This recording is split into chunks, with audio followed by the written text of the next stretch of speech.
دوستو آج کی ویڈیو میں ہم آپ کو جنرل غلام عمر کی لائف سٹوری سنائیں گے۔ جنرل غلام کون تھے، ان کا تعلق کس خاندان سے ہے، ان کے ماں باپ کے بارے میں بھی آپ کو بتائیں گے۔ غلام عمر کے بہن بھائی کون تھے، ہم آپ کو غلام عمر کی ابتدائی زندگی کے بارے میں بتائیں گے۔ ان کی شادی کس سے ہوئی، ان کی اولاد کتنی ہوئی اور آج وہ کہاں ہیں۔ یہ خاندان اپنے ساتھ غلام کا لفظ کیوں استعمال کرتا ہے۔ آخر میں حمود الرحمن کمیشن کے بارے میں بتائیں گے، اس میں جنرل عمر پر کیا سنگین الزامات لگائے گئے۔ ایسے ہی حقائق آج کی ویڈیو میں آپ کو بتائیں گے۔ چلتے ہیں ویڈیو کی طرف۔ خاندان۔ جنرل غلام عمر کے والد کا نام غلام محمد تھا۔ وہ برطانوی ہند کے دور میں ایک متوسط طبقے سے تعلق رکھتے تھے اور تعلیم کی اہمیت پر یقین رکھتے تھے۔ ان کا خاندان قیام پاکستان سے قبل امرتسر مشرقی پنجاب میں آباد۔ ان کے والدین نے قیام پاکستان کے وقت ہجرت کی صعوبتیں برداشت کی اور پاکستان آ کر کراچی اور دیگر شہروں میں سکونت اختیار کی۔ ان کی والدہ کے بارے میں زیادہ تفصیلات موجود نہیں ہیں، لیکن مشرقی پنجاب کے مہاجر خاندانوں کی روایت کے مطابق ان کا کردار ایک گھریلو خاتون کا تھا، جنہوں نے اپنے بچوں کی تربیت اسلامی اور روایتی اقدار پر کی۔ ابتدائی زندگی۔ 1947 میں تقسیم ہند کے وقت ان کا خاندان ہجرت کر کے پاکستان آ گیا۔ وہ ان مہاجرین میں شامل تھے جنہوں نے نئے ملک میں اپنی زندگی کا سفر صفر سے شروع کیا۔ جنرل غلام عمر قیام پاکستان کے فوراً بعد پاکستانی فوج میں شامل ہو گئے۔ انہوں نے PMA کاکول سے تربیت حاصل کی۔ وہ ان ابتدائی افسران میں سے تھے جنہوں نے نوزائیدہ پاکستانی فوج کی بنیاد رکھنے میں حصہ لیا۔ انہیں انٹیلیجنس اور آپریشنل پلاننگ کے شعبوں میں اہم ذمہ داریاں دی گئیں۔ ابتدائی دور ہی سے ان کی شخصیت کے بارے میں دو باتیں مشہور تھیں۔ کتابوں سے لگاؤ۔ وہ ایک وسیع مطالعہ رکھنے والے شخص تھے، خاص طور پر تاریخ اور سیاسیات ان کے پسندیدہ موضوعات تھے۔ سماجی میل جول۔ وہ خاموش طبع ہونے کے بجائے ملنسار اور بااثر حلقوں میں اٹھنے بیٹھنے کے شوقین تھے۔ یہی وجہ تھی کہ وہ فوج کے اندر سیاسی بصیرت رکھنے والے افسر کے طور پر ابھرے۔ ازدواجی زندگی۔ اہلیہ جنرل عمر کا نام بیگم رفیہ عمر تھا۔ وہ گھریلو خاتون تھی۔ جنرل غلام عمر کے قریبی ساتھی میجر جنرل خادم حسین نے اپنی کتاب A Stranger in My Own Country میں ذکر کیا ہے کہ 1969 میں حج کے سفر کے دوران بیگم رفیہ عمر بھی اپنے شوہر جنرل غلام عمر کے ہمراہ تھی۔ اس سفر کے دوران ان کے تقوی اور سادگی کو خاص طور پر محسوس کیا گیا۔ کتاب کے مطابق بیگم رفیہ عمر ایک ایسی خاتون تھی جنہوں نے خود کو کبھی بھی فوجی پروٹوکول یا سیاست کے گلیمر میں ظاہر نہیں کیا۔ جنرل غلام عمر کے بھائی بہن کہاں ہیں۔ جنرل غلام عمر کے بھائیوں کے نام اور ان کی تفصیلات عوامی ریکارڈز میں بہت کم ملتی ہے۔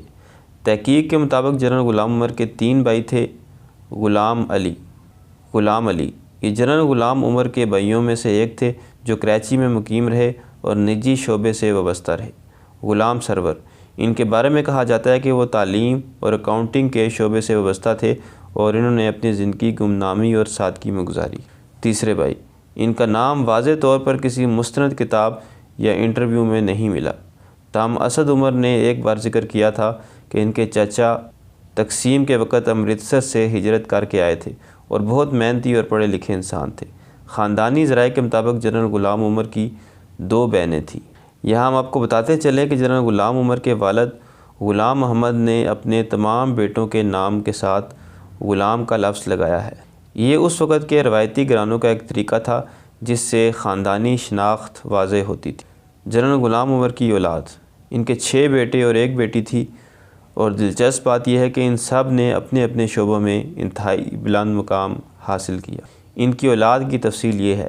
نمبر 1، محمد زبیر۔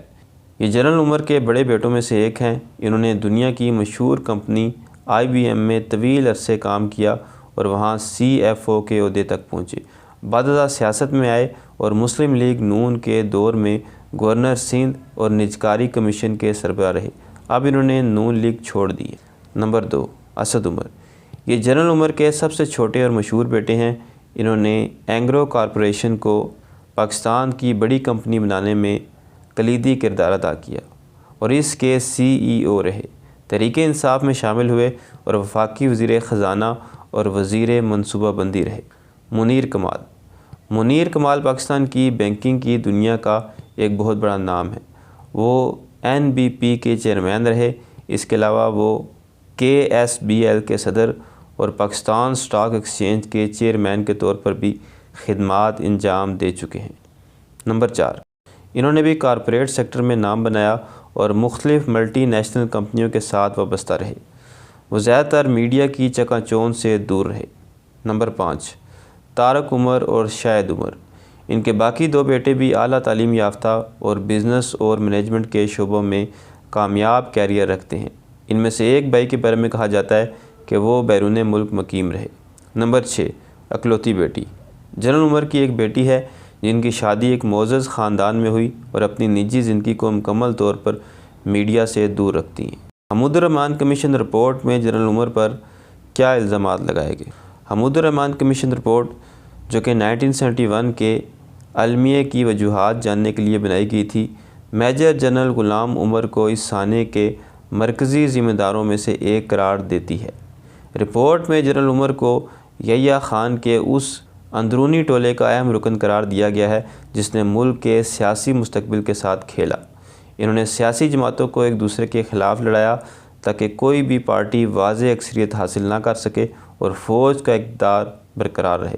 ان پر یہ الزام بھی تھا کہ انہوں نے مغربی پاکستان کی دائیں بازو کی جماعتوں کو فنڈز اور مدد فراہم کی تاکہ وہ مشرقی پاکستان کی عوامی لیگ کا مقابلہ کر سکیں۔ جنرل عمر اس وقت نیشنل سیکورٹی کونسل کے سیکرٹری تھے۔ رپورٹ کے مطابق انہوں نے انٹیلیجنس اداروں کے ذریعے یحییٰ خان کو یہ غلط تاثر دیا کہ شیخ مجیب الرحمن کبھی بھی اکثریت حاصل نہیں کر پائیں گے۔ رپورٹ کے مطابق انہوں نے انٹیلیجنس اداروں کے ذریعے یحییٰ خان کو یہ غلط تاثر دیا کہ شیخ مجیب الرحمن کبھی بھی اکثریت حاصل کر پائیں گے۔ جب نتائج ان کی توقعات کے الٹ آئے تو انہوں نے اقتدار کی منتقلی کو روکنے کے لیے منفی کردار ادا کیا۔ کمیشن نے ان پر یہ الزام بھی لگایا کہ وہ مشرقی پاکستان میں سیاسی تصفیے کے بجائے فوجی آپریشن کے پرجوش حامی تھے۔ انہوں نے یحییٰ خان کو قائل کیا کہ بنگالیوں کو صرف طاقت کے ذریعے ہی دبایا جا سکتا ہے، جس نے بالآخر خانہ جنگی کی راہ ہموار کی۔ رپورٹ کے ایک حصے میں جنرل عمر کے مالی معاملات پر بھی سوالات اٹھائے گئے۔ انہوں نے اپنے عہدے کا ناجائز فائدہ اٹھاتے ہوئے مالی فوائد حاصل کیے۔ کمیشن نے سفارش کی کہ جنرل عمر کے اثاثوں کی اعلیٰ سطح پر تحقیقات ہونی چاہیے کیونکہ ان کی طرز زندگی ان کی آمدنی سے مطابقت نہیں رکھتی تھی۔ حمود الرحمن کمیشن نے ان تمام الزامات کی روشنی میں یہ سخت سفارش کی تھی میجر جنرل غلام عمر کا کورٹ مارشل کیا جائے اور انہیں فوج سے دی جانے والی تمام مرات اور پنشن سے محروم کیا جائے۔ اسد عمر اور محمد زبیر اکثر انٹرویوز میں اپنے والد کا دفاع کرتے نظر آتے ہیں۔ ان کا موقف رہا ہے کہ ان کے والد پر لگائے گئے الزامات یک طرفہ ہیں اور انہوں نے ہمیشہ پاکستان کی سلامتی کے لیے کام کیا۔ تو دوستو، یہ تھی میری آج کی ویڈیو۔ ملتے ہیں اگلی ویڈیو میں، تب تک اللہ حافظ۔